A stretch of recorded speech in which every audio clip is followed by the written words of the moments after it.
Vamos nos colocar de pé, vamos ler a palavra de Deus, Efésios, capítulo 3, 14 a 21. Veja bem, se Deus vai falar com você, Ele usa a palavra. Então mantenha a Bíblia aberta, né?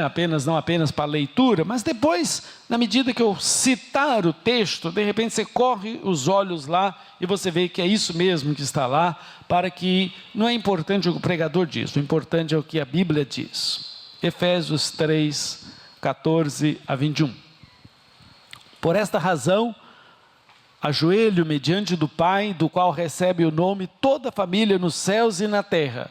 Oro para que com as suas gloriosas riquezas Ele os fortaleça no íntimo do seu ser com poder, por meio do Espírito Santo. Para que Cristo habite no coração de vocês, mediante a fé. E oro para que, estando arraigados e alicerçados em amor, vocês possam, juntamente com todos os santos, compreender a largura, o comprimento, a altura e a profundidade, e conhecer o amor de Cristo, que excede todo conhecimento, para que vocês sejam cheios de toda a plenitude de Deus. Ora, aquele que é poderoso para fazer infinitamente mais do que tudo quanto pedimos ou pensamos, de acordo com o seu poder que opera em nós, na igreja. A Ele seja a glória na igreja em Jesus Cristo, por todas as gerações, para todos sempre. Amém. Vamos orar. Pai, tenha misericórdia de nós. Nós necessitamos ouvir a Tua voz. O Teu povo está aqui, Senhor, porque Te ama. O Teu povo está aqui porque entende que a Tua palavra é o nosso alimento, é o nosso pão.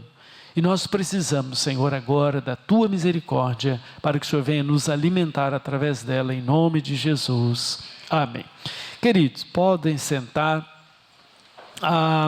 Os irmãos, me deram um tema, uma igreja relevante para Deus e relevante para os homens. Então, a partir daí, você começa a pensar, como é que eu posso levar alguma coisa dentro, deste tema, para que Deus fale à igreja, abençoe a igreja.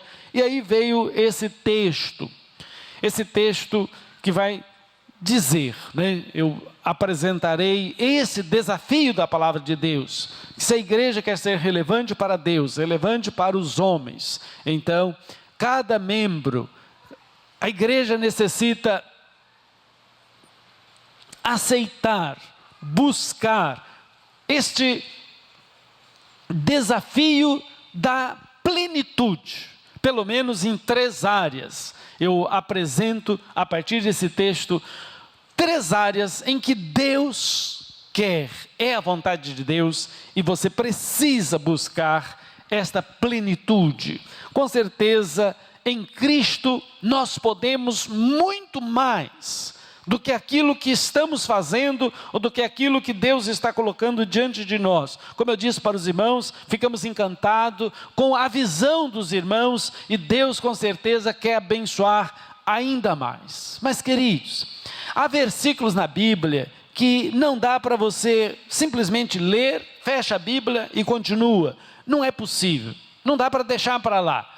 Há versículos na Bíblia que nos incomodam e eles nos obrigam a refletir. E aqui estão alguns deles, eu já citei. Eu acho que esse texto é um deles. Mas temos outros. Por exemplo, João 11:40, diante da ressurreição de Lázaro, antes da ressurreição de Lázaro, Jesus diz assim: se creres, verás a glória de Deus. Então veja bem, você está lendo a Bíblia, é o seu devocional, e você está lendo, se creres, verás a glória de Deus. Aí você fecha a Bíblia e toca a vida para frente, com todas as picuinhas, com todos os problemas. Não dá, você tem que parar. Aí você vai para João 14:12. Jesus disse assim: aquele que crê em mim, veja bem, fará as mesmas obras que eu faço, e as fará maiores ainda, porque eu vou para o Pai. Aí você fecha a Bíblia, toca o barco para frente. Não dá, tem que parar e pensar, mas peraí, eu posso fazer mais do que Cristo fez? Há um desafio aqui, como é isso? Como é isso? E aí você vai lá para Isaías 43, 13, e Deus mesmo está dizendo: se eu agir, quem pode impedir? Quem pode impedir? Né? Você vai para Marcos 9, 23, quando Jesus é desafiado por aquele homem que implora um milagre, e Jesus diz assim: tudo é possível ao que crê. O irmão entende como é que Jesus respondeu? Tudo é possível ao que crê. Você abre em Mateus 5,48, Jesus disse assim: sede vós perfeitos, como é perfeito o vosso Pai Celestial. Agora como é que você vai fechar a Bíblia? Espera aí, Deus diz que eu devo ser perfeito como Ele é perfeito. Tudo que Ele tem de amor, justiça, verdade, santidade, como isso é possível? Mas está na sua Bíblia, está na minha, e é um desafio de Deus para você. E não dá para fechar e dizer: opa, depois eu penso sobre isso. Não, querido, estão aí. E aí você abre em Hebreus 13, 8, você diz, vê lá: Jesus Cristo é o mesmo ontem, hoje e eternamente. Então não é algo para o passado, é algo também para o presente, é para a minha vida, é para você. E aí eu queria levar você então a descobrirmos juntos, né, essa plenitude. Veja bem, parece que nós não alcançamos aquilo que Deus tem para nós. É interessante, né? Com certeza não é culpa de Deus, não é culpa de Deus.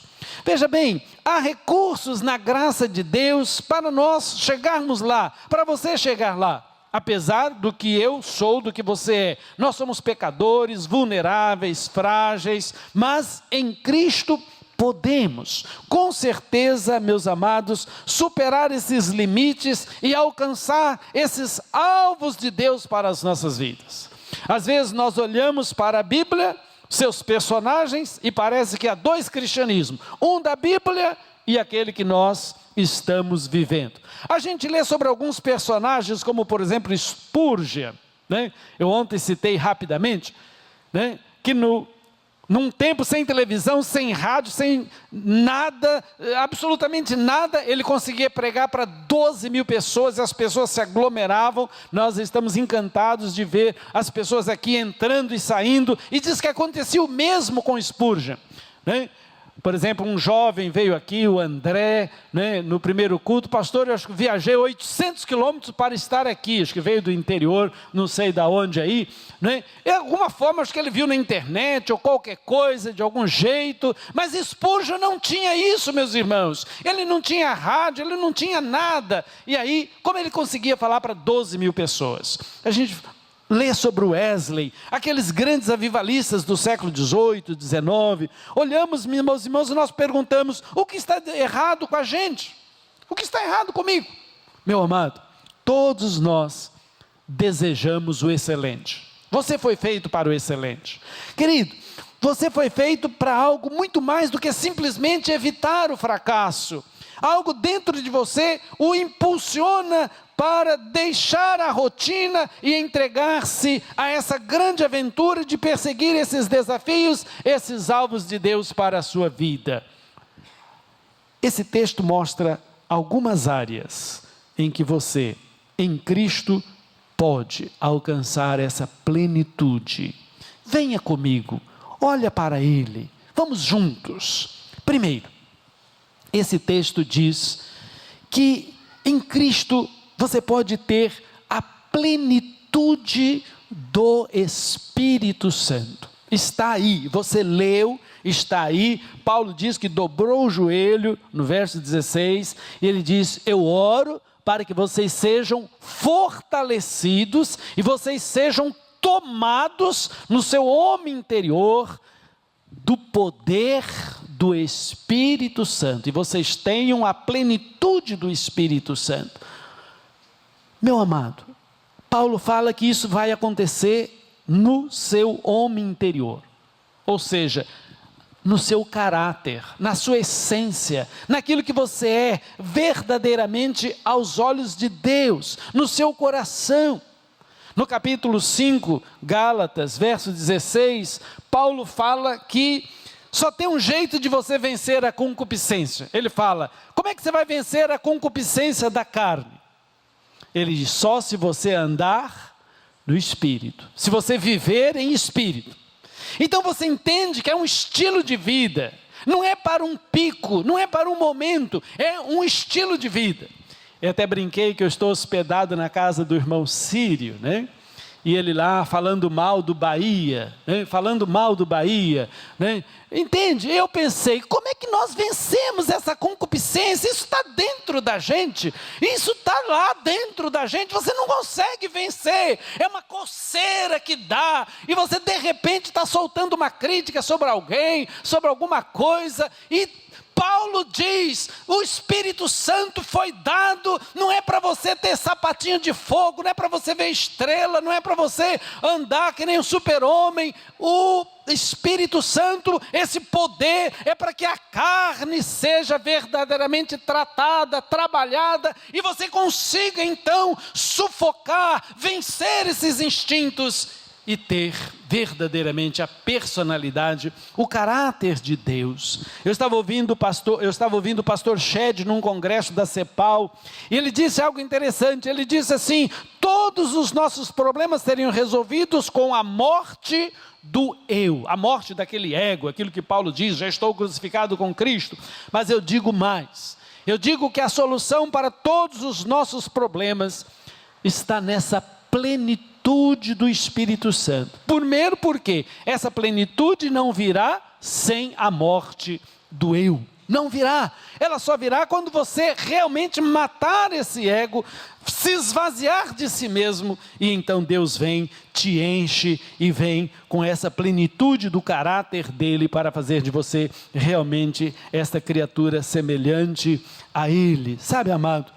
Nunca reproduziremos o caráter de Deus em nossos relacionamentos, em nossas vidas.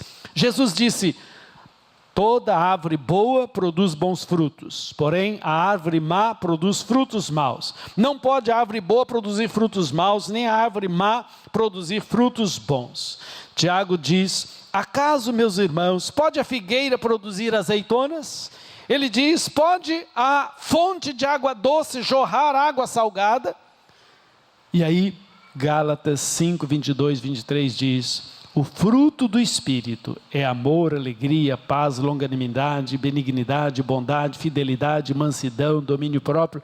Resumindo, você nunca vai reproduzir no seu comportamento algo diferente daquilo que você é espiritualmente. Não adianta. Você só vai reproduzir no seu comportamento aquilo que já está lá dentro, como diz lá o escritor, cuide do coração, porque é lá que estão as fontes da vida. Então, se o Espírito Santo imprimir essa transformação, isso voltará. Para você agir dentro daquele padrão esperado por Deus, você precisa desse poder, dessa plenitude. Ninguém dá o que não tem. Olha as 9 virtudes cristãs que chamamos de fruto do Espírito Santo. Elas são um retrato do caráter de Jesus. Elas são um retrato da realidade do caráter de Jesus, como ele viveu entre nós, e de que isto é a vontade de Deus para as nossas vidas. Já que 1 João 2,6 diz assim, se alguém diz que está nele, que permanece nele, deve andar como ele andou. Então está aí mais um versículo, não posso ler, fechar, não, como é que eu devo andar? Eu devo andar como Jesus, eu devo pensar como Jesus, eu devo ser como Jesus. Efésios 5,18, após Paulo dizer que você deve ser cheio do Espírito Santo, ele descreve um estilo de vida de alguém cheio do Espírito Santo, e ele fala, como é que é esse estilo de vida? Os irmãos viram o que nós vimos hoje de manhã, sabe, esse negócio de cantarmos, grandioso és tu, santo, santo, santo, querido, parece que estamos no céu, esse ambiente, meu amado, Deus, Paulo diz, olha, cheio do Espírito Santo, é alguém que é tomado por um espírito de louvor, um espírito de adoração, um espírito de ação de graças, e se você for cheio do Espírito Santo, você não vai sair voando por aí, você não vai sair por aí simplesmente com demonstrações visíveis de poder que impressionam os homens. Ele está dizendo: se você for cheio do Espírito Santo, você vai cantar, você vai se alegrar, você vai adorar a Deus, você vai vencer a concupiscência, você vai ter um autocontrole, autodomínio, você vai ter, enfim, essas coisas que só Ele pode nos dar. Nós não vamos conseguir de forma alguma. Você está feliz com o seu status de vida cristã? Se você não está, nesta manhã você veio aqui para ouvir: você pode ter a plenitude do Espírito Santo. Paulo orou para isso, e aqui está dizendo: isto é aquilo que vai abençoar a sua vida, fazer esta igreja relevante para Deus e relevante para os homens. A segunda plenitude que esse texto desafia você é a plenitude do amor de Cristo. Esse texto, versos 17 e 19, é uma linguagem tão linda que a gente fica impressionado. Paulo diz: olha, eu oro para que vocês sejam tomados de todo o amor de Cristo, de maneira que vocês possam então compreender a altura, profundidade, largura, que vocês possam compreender toda a dimensão do amor de Cristo. Querido, apesar de ser o tema mais abundante na Bíblia, é exatamente o de maior carência nas nossas vidas, de maior carência na vida das igrejas. Querido, João diz que devemos amar não somente de palavras, mas de língua, de fato, de verdade, de que também não podemos amar a Deus, que não vemos, né? E não amarmos o nosso irmão, a quem estamos vendo. E aqui há dois lados nessa questão, né? Uma das coisas, meus irmãos, uma das provas de que nós seríamos realmente filhos de Deus, Jesus disse que seria amar o irmão.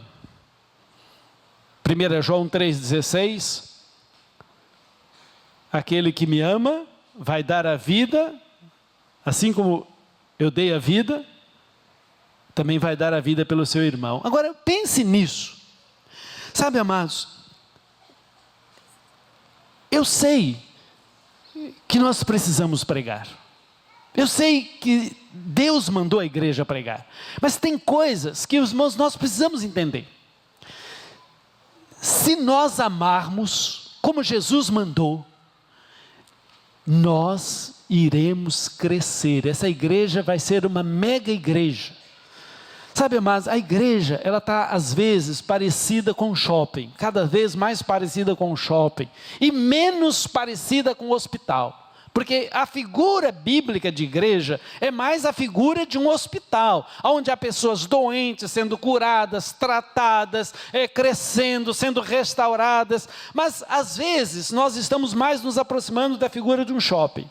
Você vai no shopping, o que você vê? Pessoas elegantes, bem vestidas, né? Desfilando com um sorriso na praça de alimentação, todo mundo feliz, todo mundo sorrindo, todo mundo contente.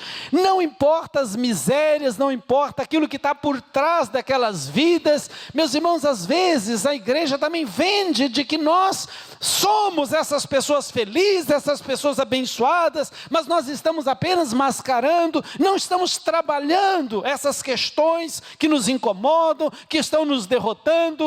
E o problema é o amor.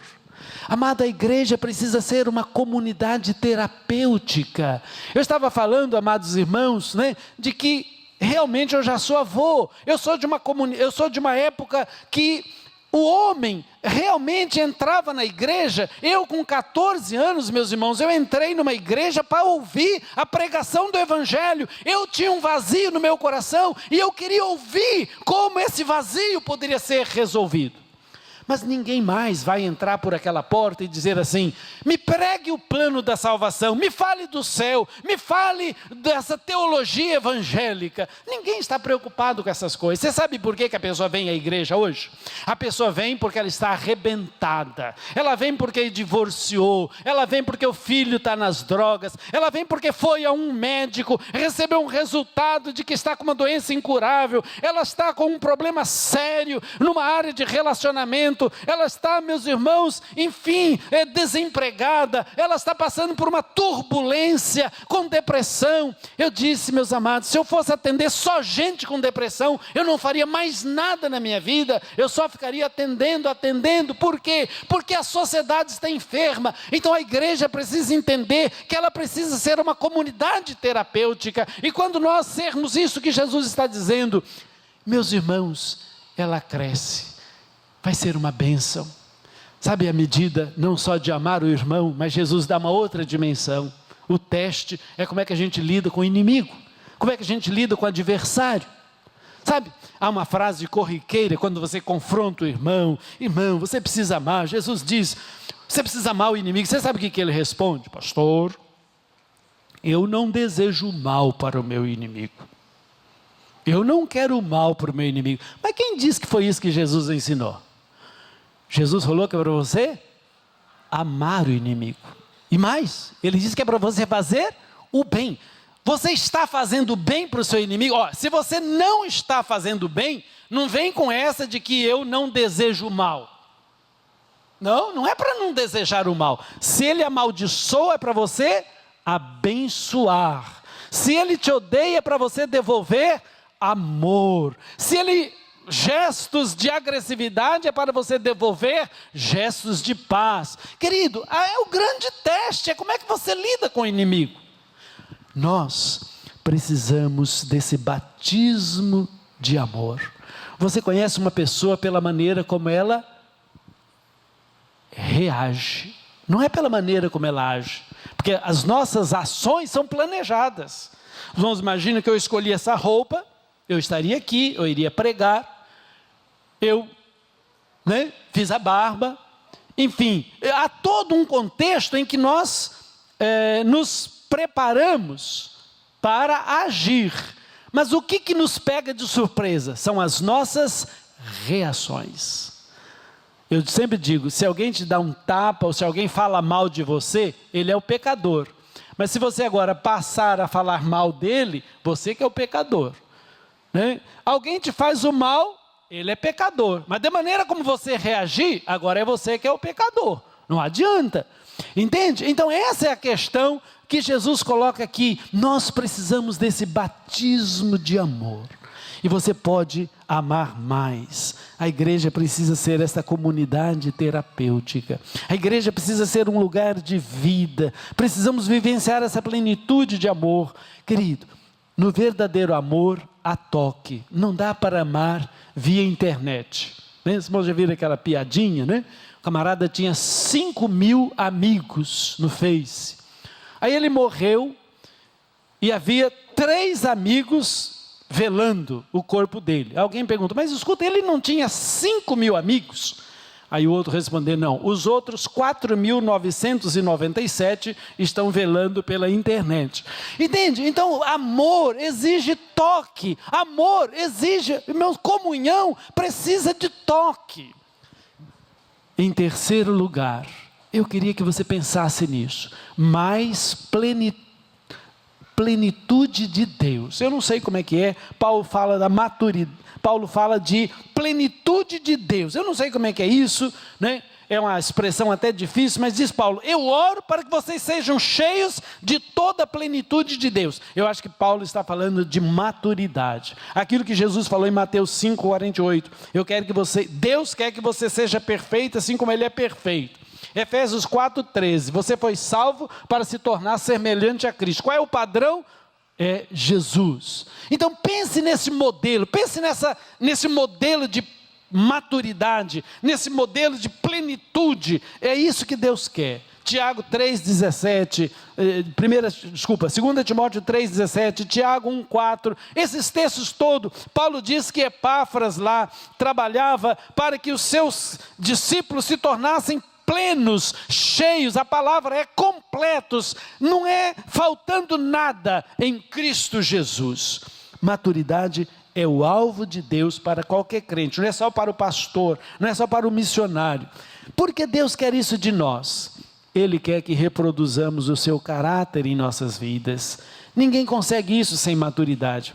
O fruto do Espírito Santo que sobressai é autocontrole, olha bem, autocontrole, domínio próprio, temperança, mansidão, e esses são sinais de maturidade. Amadurecida é uma pessoa que tem ajuste.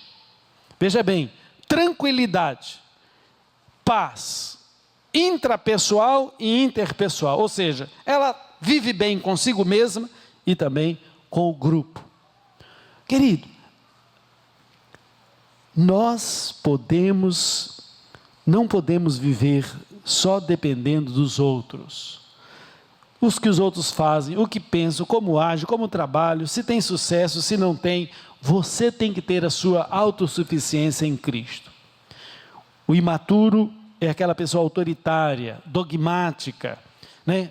Completo, sempre com a verdade absoluta, né? Não pode aprender mais. O imaturo rejeita aspectos da sua própria personalidade, vivendo na dependência dos outros, ora imitando, ora dependendo de bajulação, comparação, adulação, aprovação.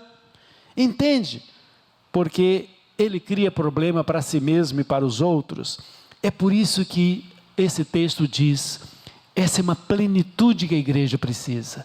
A igreja precisa de membros cheios da plenitude de Deus. Sabe, amados, eu lembro de uma palavra de uma psicóloga, a doutora Cleusa, num retiro de pastores. Ela dizia o seguinte: o que nos faz infelizes não é a falta disso ou daquilo, mas as nossas prateleiras emocionais vazias. E aí ela contou uma ilustração muito interessante sobre uma esposa, uma mulher. Ela tinha um problema, o marido nunca lhe dava flores. E o marido nunca lhe dava flores, ela tinha aquele trauma, ela tinha aquela amargura, meu marido não é romântico. E aí, um dia, acho que caiu a ficha, o marido falou: eu vou dar um ramalhete de flores para minha esposa. Aí ele foi na floricultura, mandou fazer um ramalhete com meia dúzia, aquelas rosas vermelhas, carnudas, um ramalhete lindo, e chegou em casa todo feliz e disse: hoje eu vou arrebentar, né? E a esposa vai ver que eu sou romântico, e deu um ramalhete de flores para a esposa. Aí ela pegou o ramalhete e disse: meia dúzia? Será que eu não valho nenhuma dúzia de rosas?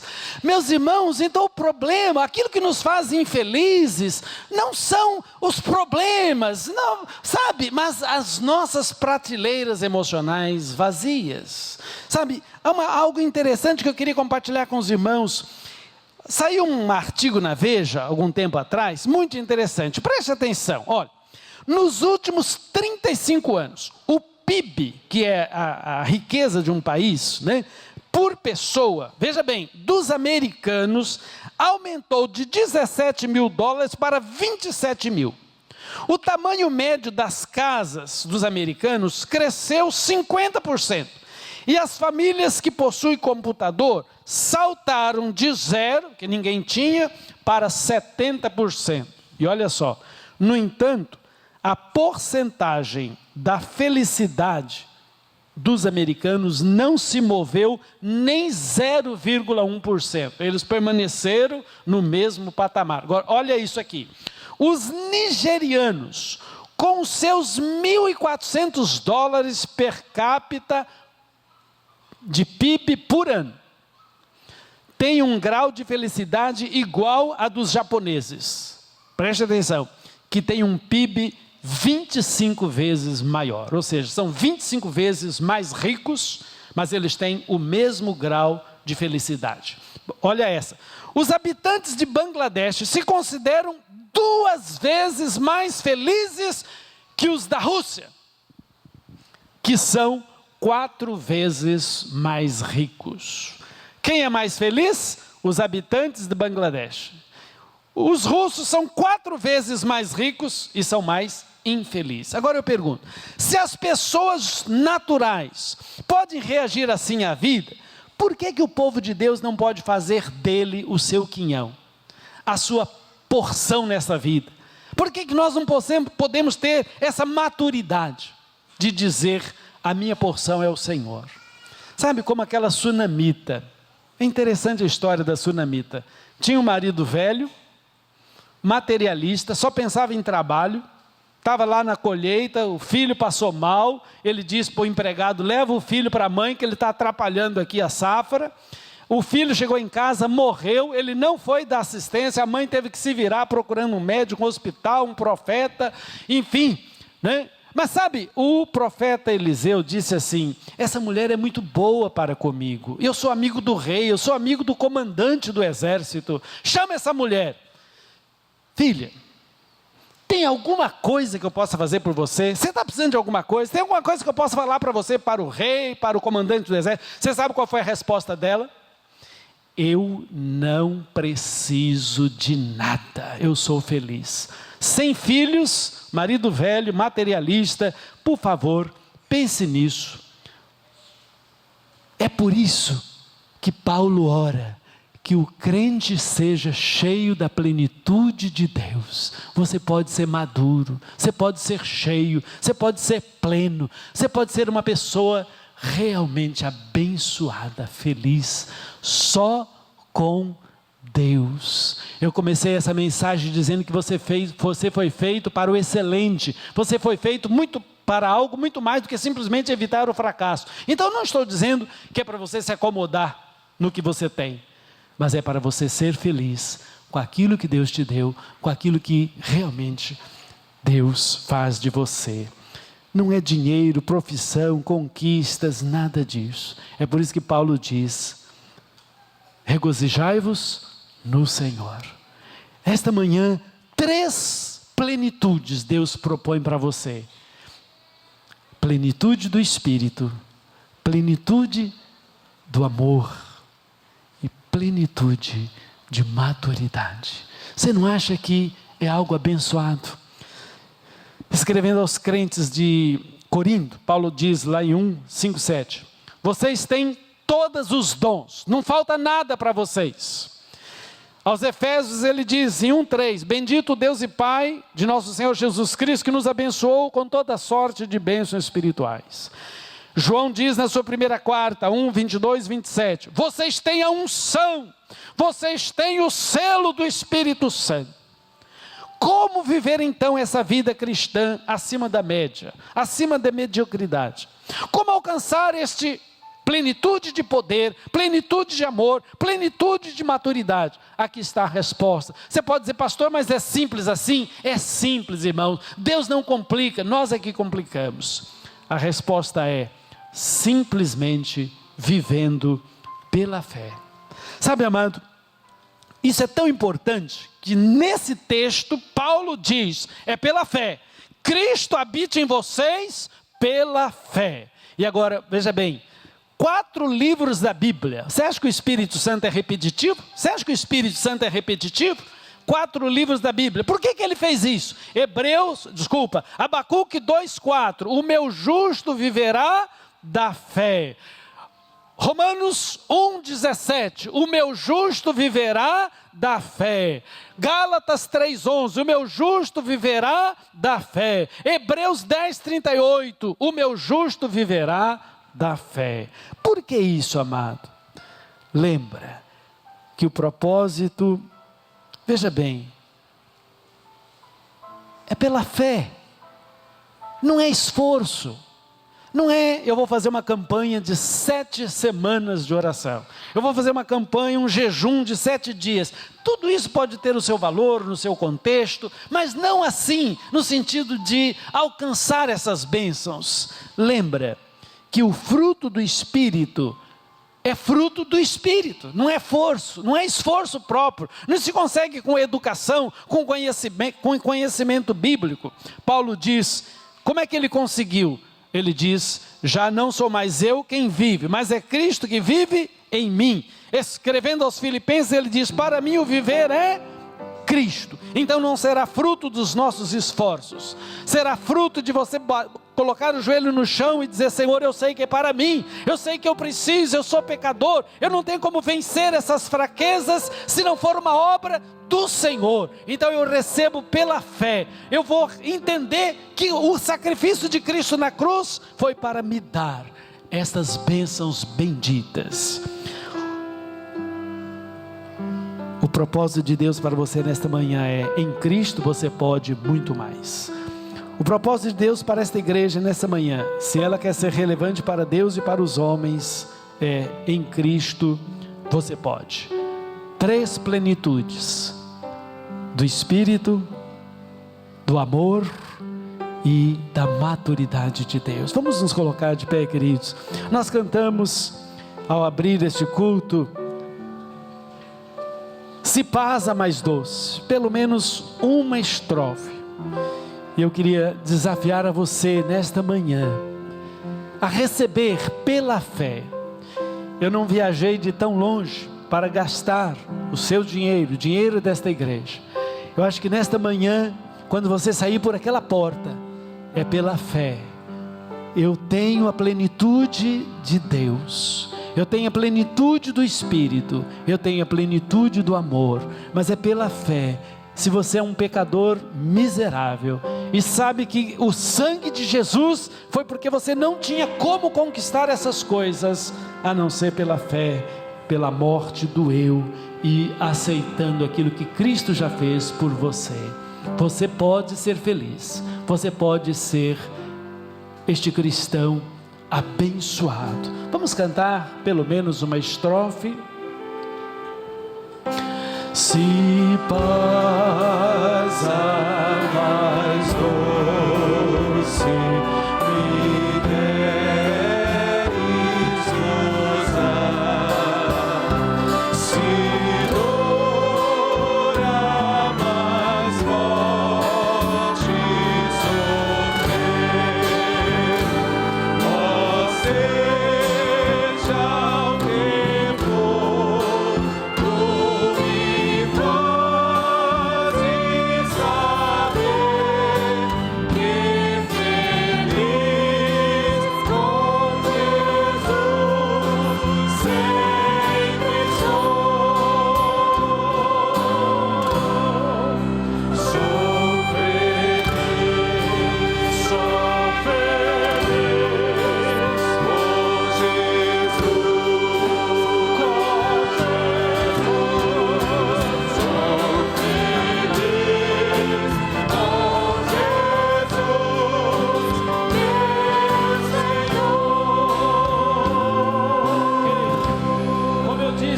texto, não dá para ler, fechar a Bíblia e ir para casa, não dá. Nós vamos reagir à palavra de Deus. Você entende que precisa dessa plenitude de Deus, do Espírito, do amor de Cristo, é pela fé. Vamos orar, vamos dizer: Senhor, eu aceito, eu preciso, eu creio e recebo. E aí você vai agir pela fé. Levante a sua mão. Se você entende que você precisa, para vencer essas dificuldades, os nossos instintos, não é obra de homem, não é obra de esforço, levante a sua mão. Vamos orar juntos. Vamos dizer: Senhor, aleluia. O Senhor diz que em Cristo fomos abençoados com toda sorte de bênçãos espirituais. Sabe, amado, Romanos 11:29 diz que os dons, as promessas de Deus são irrevogáveis para os seus filhos. Receba pela fé, e você vai sair por aquela porta agora como alguém que sabe: Cristo morreu e eu tenho direito à plenitude de Deus, à plenitude do Espírito, do amor, da maturidade, e eu vou viver esta realidade pela fé. Pai de amor, Deus de infinita misericórdia, aqui está o teu povo. Senhor, nós necessitamos da tua bênção, da tua intervenção. Nós necessitamos do sacrifício de Cristo, do seu sangue derramado por nós na cruz. E como pecadores necessitados, pela fé, recebemos, Senhor, as tuas promessas e queremos viver nelas, andar nelas, para o louvor da tua glória. Infunde-nos esse dom da fé para vivermos assim, para o louvor da tua glória, em nome de Jesus. Amém, querido. Deus abençoe, pastor Abraão.